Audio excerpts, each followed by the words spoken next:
Blood smells like copper and old pennies, but hospital politics smell like cheap lavender lotion and exhaustion. They thought I was just a float nurse, a temporary ghost covering lunch breaks and messy bedpans. Then the Black Hawks rattled the glass, and heavily armed men started screaming for Dusty. Fluorescent lights don't buzz, they hum.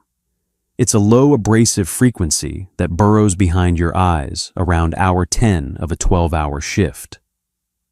I was standing in Bay 4 of Mercy General's emergency department, holding a plastic basin full of vomit, trying to isolate that hum so I wouldn't have to listen to Nancy. Nancy was the charge nurse.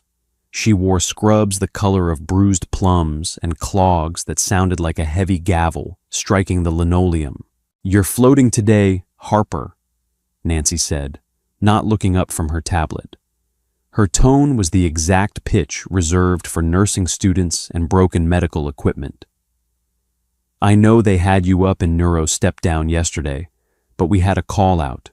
Don't touch the central lines. Just do vitals clean-up and keep the board green. Leave the heavy lifting to my core staff." "Understood," I said. My voice was flat, deliberately flat. I dumped the basin into the hopper, hit the flush valve, and let the smell of institutional bleach sear the back of my throat. It masked the smell of the vomit, but only just. I didn't care about the insult. You don't take a job as a float nurse if you have an ego. You take it because you want to be invisible. You belong to no unit. You attend no staff meetings. You don't get invited to the secret Santas, and nobody asks about your weekend. You show up, you plug the holes in the sinking ship, and you clock out. It was exactly what I wanted. I spent 6 years making decisions that decided who got to breathe and who got to bleed out in the dirt. Now I just wanted to empty bedpans and be told I wasn't qualified to flush an IV. I walked out of the sluice room drying my hands on a scratchy paper towel. The ER was locked in its usual mid-morning chaos. The air was thick with the scent of rubbing alcohol, stale sweat, and the faint sweet decay of diabetic ketoacidosis from Bay 2. Alarms chimed in a disjointed, erratic rhythm. To the civilian staff, it was a war zone. To me, it was a waiting room. Dr. Chen, a second-year resident who still looked like he needed his mother to pack his lunches, was hovering over a patient in Bay 6. An 80-year-old man with a fractured pelvis from a fall.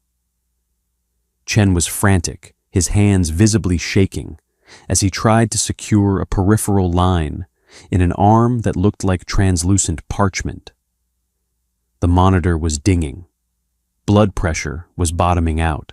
I watched from the nurse's station. Nancy was on the phone arguing with a lab tech about a lost blood sample. 2 other core nurses were huddled around a computer complaining about the cafeteria menu. Chen missed the vein. A small bloom of dark blood pooled under the old man's skin. The resident cursed under his breath, wiping at the sweat on his forehead with the back of a gloved hand. He was losing the window. The patient's skin was taking on that distinct waxy pallor, the color of old soap. I felt a familiar, unwelcome twitch in my fingers. Muscle memory. The urge to shove him aside, grab an intraosseous drill, and punch a line straight into the bone. Fast. Brutal. Effective. Instead, I walked over my rubber-soled shoes, squeaking softly on the sticky floor. I didn't say a word. I just reached into the cart, grabbed a pediatric butterfly needle, and gently tapped the back of the patient's hand. Chen looked up, his face flushed with embarrassment and anger. "I've got this," he snapped. "I don't need a float." "You're blowing his veins, doctor," I said. My voice was barely a whisper. I didn't look at him. I looked at the old man's hand, feeling the subtle, sluggish roll of a vein between the metacarpals. "Hold his wrist. Keep it taut." Chen hesitated, his pride warring with his panic. Panic 1. He held the wrist. I slid the needle in. A tiny, perfect flash of crimson filled the chamber. I taped it down fast, connected the saline flush, and pushed. Smooth. No resistance. Fluids are wide open, I said, stepping back into the shadows before Chen could even process what had happened. You might want to order a cross-match. His abdomen is rigid. Pelvis fractures hold a lot of hidden blood. I didn't wait for his thank you, mostly because I knew I wouldn't get one. I walked back to the break room. The coffee in the carafe looked like used motor oil, and it tasted worse. I poured a cup anyway, letting the heat burn the roof of my mouth. I sat in the corner chair, the vinyl cracking under my weight, and closed my eyes. I was so tired. It wasn't the kind of tired that sleep fixes. It was a bone-deep exhaustion, a residue left over from a life I had boxed up and buried. My left knee throbbed a dull ache where a piece of shrapnel had permanently rearranged my cartilage in a province I never wanted to think about again. I rubbed my eyes. Just a float nurse. I repeated it to myself like a mantra. You are just a float nurse. You don't matter. You are safe in the shallow end of the pool. The break room door swung open. Nancy stood there, her hands on her hips, her face pinched into a scowl. Harper, break's over, she snapped. Bay 3 needs a cleanup, and when you're done, stock the isolation carts. The real nurses are busy. I took one last sip of the terrible coffee. On it, the vibration didn't start in the air. It started in my teeth. It was 1,400 hours. I was elbow deep in the isolation cart, counting out N95 masks. I paused. The plastic wrapper crinkled in my grip. I swallowed hard, feeling a sudden cold knot form in the pit of my stomach. Civilian medevac helicopters, the shiny red and white ones that land on hospital roofs, have a high, frantic whine. They chop the air lightly. This was not a civilian bird. This was a heavy, rhythmic thud. Thump, thump, thump, thump. It resonated through the concrete pillars of the building, vibrating the loose ceiling tiles. It was the sound of an MH-60M Black Hawk. The sound of a fully loaded armored machine displacing a massive amount of air. And by the sound of the syncopated resonance, there wasn't just one. There were two, maybe three. I dropped the masks. In the ER, the civilian staff was oblivious. The monitors continued to beep. Nancy was yelling at someone over the intercom. They couldn't feel it yet, but I could. My pulse kicked up a traitorous spike of adrenaline flushing through my veins. My hands perfectly steady when dealing with a dying octogenarian began to tremble. I shoved them into my scrub pockets and backed up against the wall. No, not here. Not my problem. Then the red phone at the charge desk rang. It never rings. It's a direct line to county dispatch for mass casualty events. Nancy stared at it for a full 3 seconds before picking it up. Mercy ER, what? Her voice lost its sharp edge, instantly dissolving into a reedy panic. Wait, you can't land here. We're a level 3. We don't have the trauma surgeons on standby for... She stopped. Whoever was on the other end wasn't asking for permission. The heavy thudding grew deafening. The double doors at the ambulance bay rattled violently on their hinges. Dust and dry leaves blew past the frosted glass. Code yellow, Nancy shrieked, dropping the phone. Everyone code yellow, clear the trauma bays. We have incoming. They're bypassing admin. They're landing in the lot. The ER erupted. It was a chaotic, disorganized scramble. Nurses crashed into each other, pulling crash carts. Dr. Chen looked like he was going to throw up. Even the attending physician, an older guy named Dr. Aris, who usually moved at the speed of molasses, was sprinting down the hall. "Harper," Nancy yelled, pointing a shaking finger at me. "Get out of the way, stand against the wall. Do not touch anything in the trauma bay." I didn't argue. I pressed my back against the cool plaster, my heart hammering against my ribs. I wanted to run. I wanted to walk out the back door, get in my beat-up Honda, and drive until the road ran out. The smell of aviation fuel was seeping through the ventilation system, mingling with the bleach and the sickness. It smelled like Afghanistan. It smelled like failure. The ambulance bay doors didn't just open, they were kicked open. 4 men surged into the pristine, brightly lit ER. They looked like an alien species among the pastel scrubs and white coats. They wore filthy, sweat-stained tactical gear plate carriers strapped tight over combat shirts. Dust and sand, real sand, not the dirt from the hospital flower beds, clung to their boots. They moved with a terrifying synchronized aggression. They were carrying a Stokes litter. "Clear the fucking way," the lead operator roared. His voice was a gravel pit. He didn't have a weapon drawn, but his mere presence was a threat. He shoved a gurney aside with one hand, sending it crashing into a wall.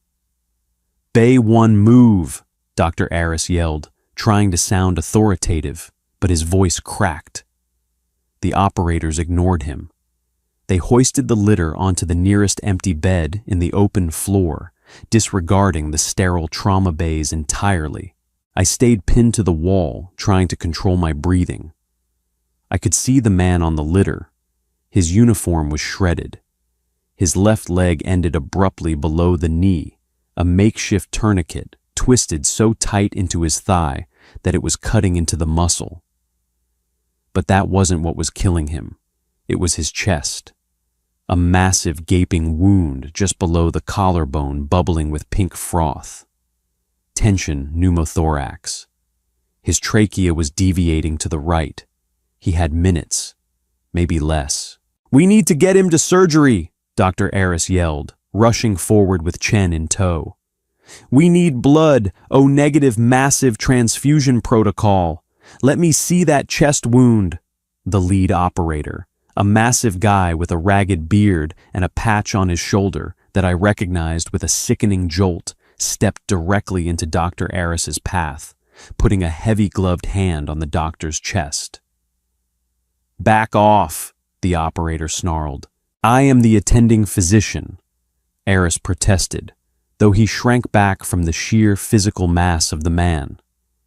"He's dying. He needs a chest tube. He needs—" "You're a civilian who sets broken arms," the operator said, his eyes scanning the terrified faces of the ER staff. The room was dead silent, save for the ragged, wet breathing of the dying man on the bed. The operator's gaze swept over the huddle of nurses. He looked past Nancy. He looked past the crash carts.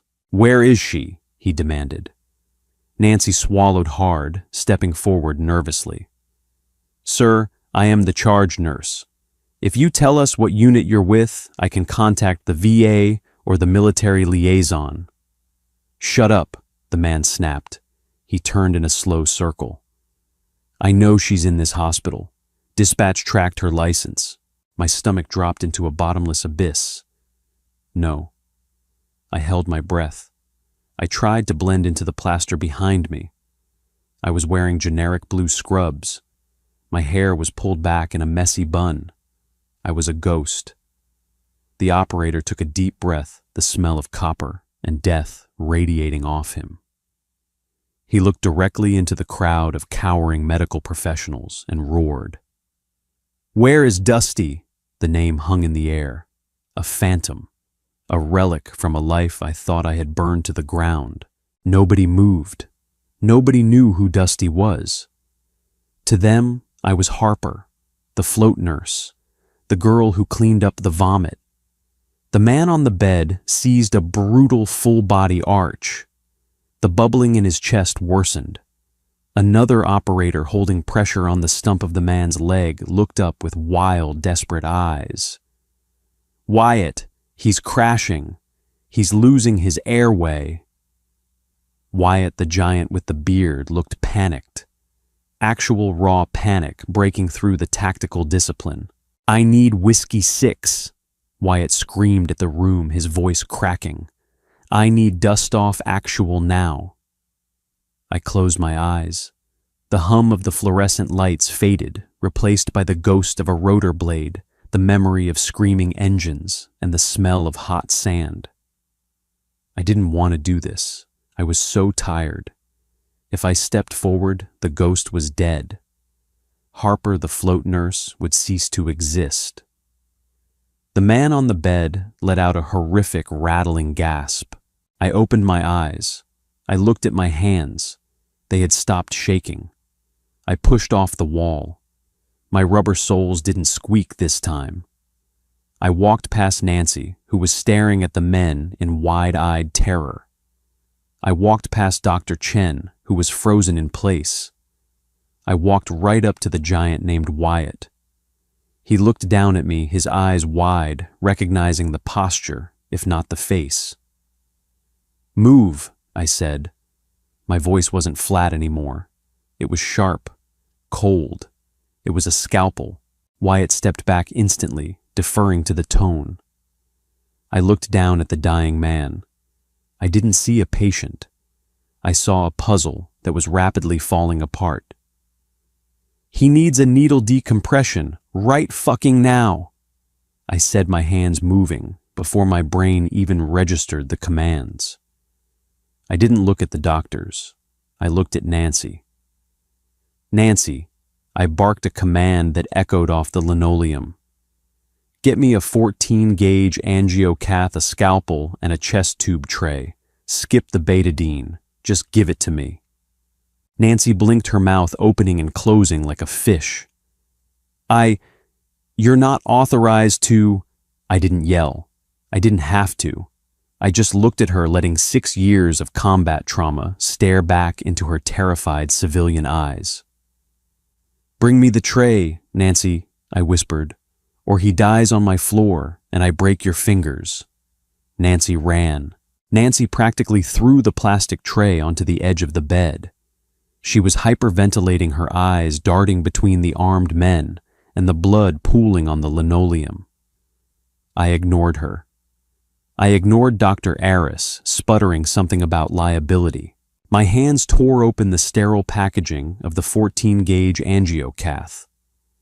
It wasn't sterile anymore, not in this room, not with the dust and sweat falling off the operators, but it didn't matter. Infection kills you in 3 days. Tension pneumothorax kills you in 3 minutes. I found the second intercostal space on the right side of the soldier's chest, right along the mid-clavicular line. His skin was clammy cold to the touch and stretched tight like a drum over his ribs. "Hold him down," I ordered. Wyatt and another operator flanked the bed, pressing their weight onto the dying man's shoulders and uninjured leg. I didn't hesitate. I drove the thick needle straight down into the chest cavity. There was a distinct sickening pop as the needle pierced the pleura. Immediately, a violent hiss of trapped air escaped the catheter, followed by a spray of pink aerated blood that hit the front of my blue scrubs. The smell of iron hit my nostrils thick and heavy. The man on the bed, his name tape read. Hayes sucked in a massive, ragged breath.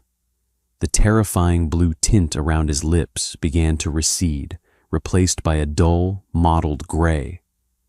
His trachea, which had been visibly pushed to the left side of his throat by the pressure in his chest, slowly began to shift back to the center. "2 sats are coming up," Dr. Chen whispered from the corner. He was staring at the monitor, sounding completely bewildered. "Heart rate is stabilizing. It's a temporary fix," I said, my voice hoarse. The initial adrenaline was leveling out into a cold, hyper-focused tunnel vision. He needs a chest tube. Now. Where is that scalpel? Nancy pointed a shaking finger at the tray. I grabbed the blade. I didn't have lidocaine. I didn't have time to prep the site. I found the 5th intercostal space just anterior to the mid-axillary line. Hayes, I am so sorry, I muttered. I made the incision. Blood welled up instantly, dark and fast. I dropped the scalpel, grabbed a pair of curved Kelly forceps, and shoved them brutally into the incision, spreading the muscle and tissue. It is an ugly, violent procedure. It looks like butchery. To the civilian staff watching, I was mutilating a man. To Wyatt and his team, I was doing the only thing that mattered. I pushed my gloved index finger into the hole, feeling the hot, slick edge of the rib and the squishy resistance of the lung beneath. I swept my finger in a circle, clearing the clots. Hayes groaned a deep guttural sound of agony that vibrated through the mattress, but the operators held him pinned. Tube, I snapped, holding out my bloody hand. Dr. Aris finally moved. He ripped open a 36 French chest tube and slapped it into my palm. He didn't speak. He just watched, his mouth slightly open, as I clamped the end of the thick plastic tube with the forceps and drove it into the pleural space. I aimed posterior and superior, feeding it deep into the chest cavity. Dark, thick blood instantly rushed through the plastic tubing. Connect him to the pleurivac, I told Chen. The resident scrambled to attach the suction unit. The machine gurgled to life, pulling the blood and air out of Hayes's chest. I stepped back. My hands were coated in blood up to the wrists. My knees were shaking so hard I had to lock them to stay standing. The roar in my ears was deafening, blocking out the hum of the fluorescent lights, the beeping of the monitors, and the frantic radio chatter coming from Wyatt's shoulder mic. I looked down at Hayes. His chest was rising and falling in a steady, even rhythm. The tourniquet on his leg was holding. He was unconscious deeply under, but he was alive. The spell broke. The bubble popped. Dr. Aris suddenly snapped back into his role as the attending physician. All right, let's move. We need to transport him to OR1, Page Trauma Surgery. Tell them we have an amputee with a stabilized sucking chest wound. Let's go. Let's go. The civilian nurses jolted from their paralysis, surged forward. They took control of the gurney, pushing the operators aside. Wyatt let them. His men stepped back, forming a loose perimeter around the bed, their eyes still scanning the hospital as if expecting an ambush. They rolled Hayes out of the ER, the squeak of the wheels fading down the long, sterile hallway. I didn't follow them. I stood in the middle of Bay 1, staring at the puddle of blood on the floor. It was reflecting the harsh overhead lights. My blue scrubs were ruined, stained with a dark, sprawling Rorschach test of combat trauma. The ER was suddenly very quiet. Nancy was standing by the charge desk, clutching a clipboard to her chest like a shield. She looked at me, her expression a messy mixture of awe, horror, and profound confusion. I didn't look back. I turned and walked toward the sluice room. I pushed the door open with my elbow and kicked it shut behind me. The room smelled like bleach and old urine. It was perfect. I walked over to the deep steel sink, turned the faucet on full blast, and shoved my hands under the scalding water. I grabbed the rough pumice soap and scrubbed. I scrubbed until my skin was raw, until the water running down the drain turned from crimson to pale pink, and finally to clear. But I couldn't wash the smell away. The copper was stuck in my sinuses. My left knee gave out. I didn't fall, but I slumped heavily against the edge of the sink, gripping the cold steel to keep myself upright. I squeezed my eyes shut, fighting the sudden violent urge to vomit. Just a float, nurse. The mantra tasted like ash in my mouth. The heavy door creaked open. I didn't turn around. I knew the heavy, deliberate tread of those boots. Wyatt stepped into the small room. He looked huge in the confined space, his tactical gear scraping against the plastic bins. He smelled like sweat, aviation fuel, and cordite. He smelled like a world I had spent 3 years trying to forget. He didn't say anything at first. He just walked over to the paper towel dispenser, pulled out a long sheet, and handed it to me. I took it, drying my raw, trembling hands. Dispatch said the nearest level 1 trauma center was 20 mics out, Wyatt said. His voice was a low rumble, devoid of the aggressive edge it had in the ER. Hayes didn't have 20 mics. He had maybe 5. I kept my eyes on the drain. You bypassed protocol. You violated airspace. You stormed a civilian hospital. I knew you were here, Wyatt replied simply. I finally turned to look at him. His face was caked in dirt, his beard matted. His eyes were deeply tired, etched with the kind of exhaustion that sleep never touches. I'm not Whiskey 6 anymore, Wyatt, I said, my voice barely a whisper. I'm Harper. I empty bedpans. I cover lunch breaks. I hide. You can call yourself whatever you want, Dusty, Wyatt said, leaning against the doorframe. You can wear those ugly blue scrubs and pretend you don't know how to save a life when the world is ending. But muscle memory doesn't lie. When the shit hit the fan, you didn't run. You commanded the room. I hated every second of it, I lied. Wyatt smiled. It was a sad, knowing smile. No, you didn't. You hated the blood. You hated the reminder, but you didn't hate the work. You're the best trauma medic I ever saw in the sandbox. That doesn't just wash off in a hospital sink. He pushed himself off the doorframe. He reached into one of his utility pouches and pulled out a small, blood-stained fabric patch. It was a subdued American flag with a tiny embroidered skull in the corner. Whiskey 6.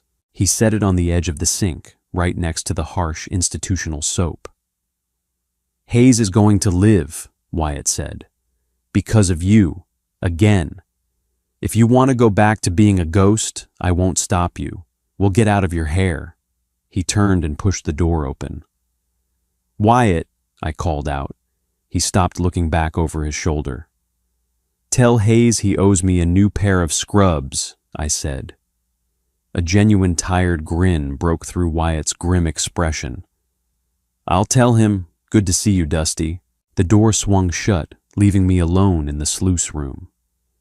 I stared at the patch on the sink. The fabric was stiff with dried blood. I didn't touch it. I left it sitting there, a loud, undeniable monument to the things I couldn't bury. I took a deep breath, the smell of bleach finally overtaking the copper. I smoothed down the front of my ruined scrubs, ran a hand through my messy hair, and walked back out into the emergency department. The Black Hawks were already gone.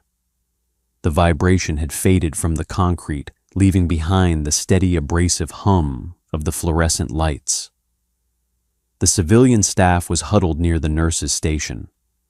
Nancy was on the phone, looking pale and thoroughly defeated. Dr. Chen was standing by the trauma bay, staring at the empty bed and the discarded medical wrappers. They all turned to look at me as I walked out. Nobody spoke. The silence was thick, heavy, with unspoken questions they were too terrified to ask. I wasn't the float nurse anymore. I was a stranger. I was a weapon they didn't know how to categorize. I walked past them, my shoes sticking slightly to the floor. I stopped at the isolation cart outside Bay 3. I picked up the stack of N95 masks I had dropped when the helicopters arrived. Nancy slowly lowered the phone. Harper, the hospital administration wants to... They want to talk to you. I didn't look at her. I opened the top drawer of the cart and neatly arranged the masks inside. Tell them I'm on my break, I said, my voice perfectly flat. And when I get back, someone needs to clean up Bay 1. I don't do the heavy lifting. I just float.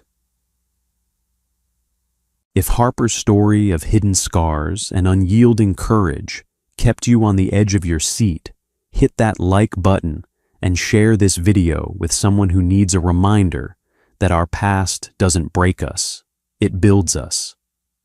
Subscribe to the channel for more deeply human raw stories that strip away the ordinary and dive into the extraordinary reality of frontline heroes. Drop a comment below. What would you have done in her shoes? Stay tuned for more.